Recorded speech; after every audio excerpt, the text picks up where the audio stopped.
Iya. Assalamualaikum warahmatullahi wabarakatuh.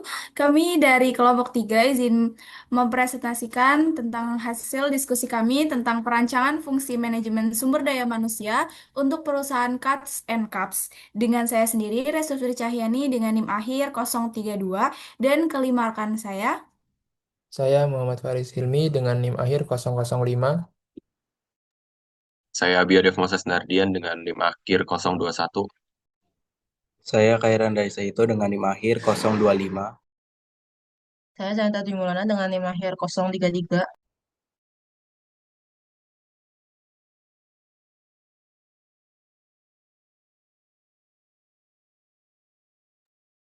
Saya Dimas Ara Ramadhani dengan NIM 035.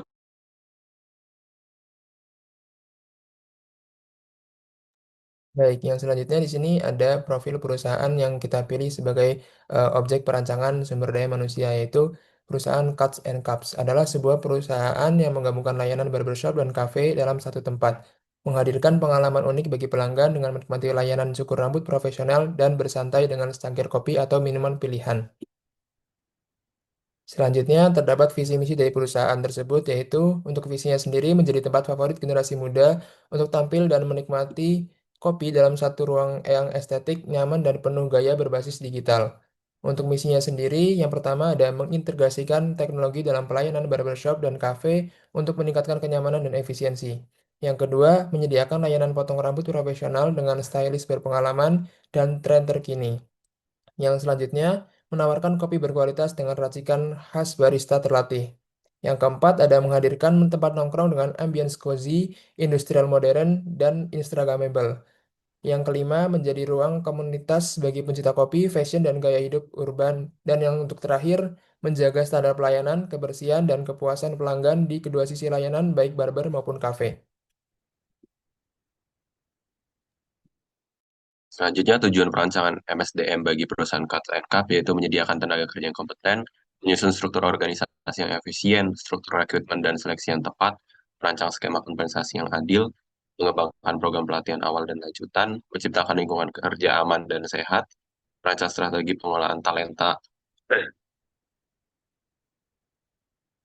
Selanjutnya, metode rekrutmen dalam perusahaan Cuts and Cup dibagi menjadi dua, yaitu offline dan online. Untuk offline sendiri, melalui poster dan brosur yang disebar ke titik strategis seperti di area kos, kampus, komunitas F&B, dan pelatihan capster atau barista. Untuk online melalui platform digital seperti LinkedIn, Instagram, X, Facebook, dan Jobstreet. Berikut merupakan desain poster open recruitment dalam perusahaan Cut and Cups, yaitu pelamar bisa mengirimkan CV dan foto melalui email, dan kemudian di bawah poster ada scan untuk melihat info selengkapnya mengenai job description.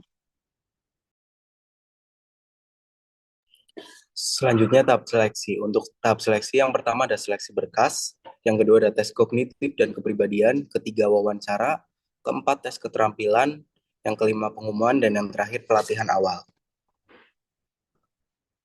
Setelah tahap seleksi ada struktur gaji pokok, di mana secara singkatnya Capster memiliki gaji sebesar 2.800.000, barista dengan total jumlah gaji 2.700.000, kitchen staff 2.500.000, admin sosial media 2.600.000, tim IT 5 juta, kasir 2.500.000, tim marketing 2.700.000, cleaning service 2.400.000, dan manajer operasional 7 juta dengan total gaji pokok sebesar 54.300.000 rupiah.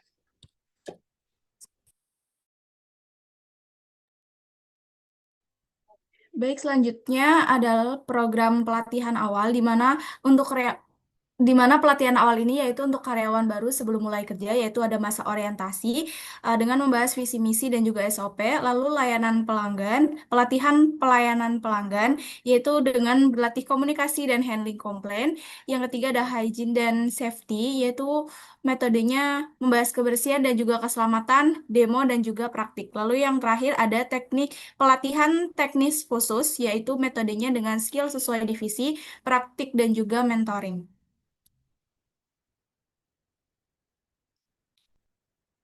Lalu yang selanjutnya ada pelatihan lanjutan. Pelatihan ini yaitu untuk peningkatan skill secara berkala, yaitu yang pertama ada haircut dan styling, yaitu teknik rambut baru, workshop dan juga praktik. Lalu ada latte art dan menu. Di sini biasanya membuat inovasi menu, praktik dapur dan juga evaluasi. Lalu yang ketiga ada digital marketing, biasanya konten dan copywriting dan juga kelas interaktif. Lalu yang terakhir ada layanan pelanggan yaitu dengan pendekatan personal, role play, dan juga video.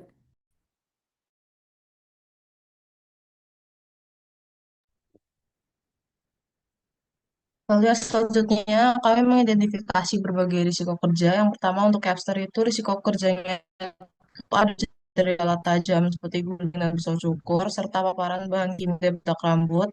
Yang kedua ada barista atau kitchen staff berisiko terpapar suhu tinggi dari mesin espresso, oven, dan kompor, serta luka akibat alat tajam dan cipratan cairan panas. Yang ketiga ada cleaning service berisiko terpapar bahan kimia pembersih, terpeleset akibat lantai licin dan bahaya ergonomis dari gerakan repetitif. Lalu yang keempat ada tim IT itu ada risiko kelelahan mata dan postur tubuh akibat penggunaan komputer dalam jangka panjang serta bahaya kelistrikan. Dan yang terakhir itu ada kasir dan admin yang berpotensi mengalami ketegangan otot akibat posisi duduk lama dan stres karena tekanan pelayanan.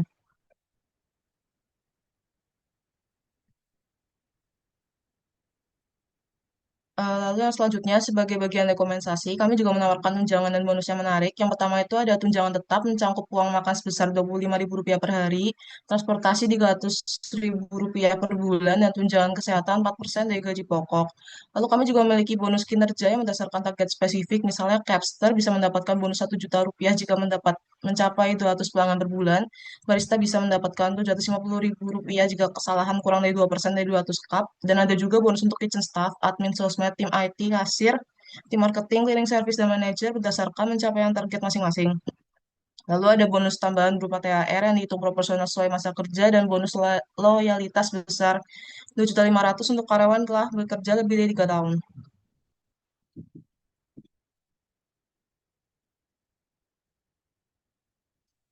Lalu untuk memastikan lingkungan kerja yang aman, kami menerapkan kebijakan keselamatan yang komprehensif. Yang pertama itu ada penerapan SOP keselamatan, di mana seluruh karyawan itu wajib memahami dan menjalankan SOP kerja aman sesuai divisinya. Dan ini tuh mencangkup pemeriksaan alat, penggunaan APD sesuai risiko kerja, pelaporan potensi bahaya, penanganan bahan berbahaya, menjaga kebersihan, dan memahami prosedur darurat.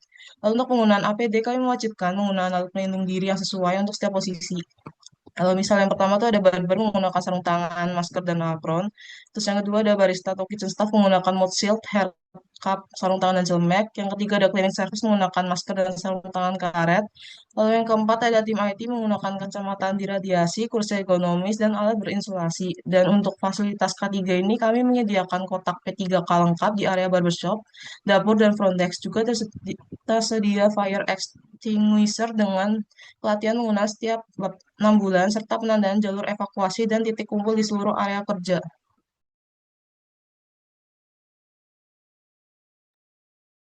Kebijakan keselamatan yang selanjutnya ada pelatihan dan simulasi K3. Pelatihan dasar K3 diberikan kepada seluruh karyawan saat onboarding, mencakup pengenalan resiko kerja, penggunaan APD, cara penggunaan alat pemadam api ringan atau APAR, dan prosedur evakuasi darurat. Untuk melatih kesiapsiagaan menghadapi situasi seperti kebakaran atau gempa, simulasi evakuasi darurat dilaksanakan secara berkala, minimal 2 kali dalam setahun. Kemudian ada laporan dan tindak lanjut. Setiap kecelakaan kerja wajib dilaporkan ke atasan langsung dan dicatat untuk evaluasi tindak lanjut terhadap insiden dilakukan dalam bentuk perbaikan SOP atau penambahan alat keselamatan jika diperlukan.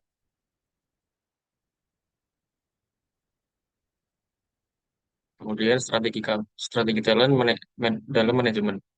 Yang pertama ada track, seperti melakukan talent mapping setiap kuartal, terus menyusun job description dan job specification tiap posisi yang dibutuhkan. Kemudian ada develop, seperti mengadakan program pelatihan awal seperti orientasi SOP, teknik kerja dan pelayanan pelanggan. Kemudian ada retain, seperti pemberian kompensasi dan tunjangan yang adil, menciptakan lingkungan kerja positif, suportif dan kolaboratif, serta pemberian motivasi tambahan kepada karyawan.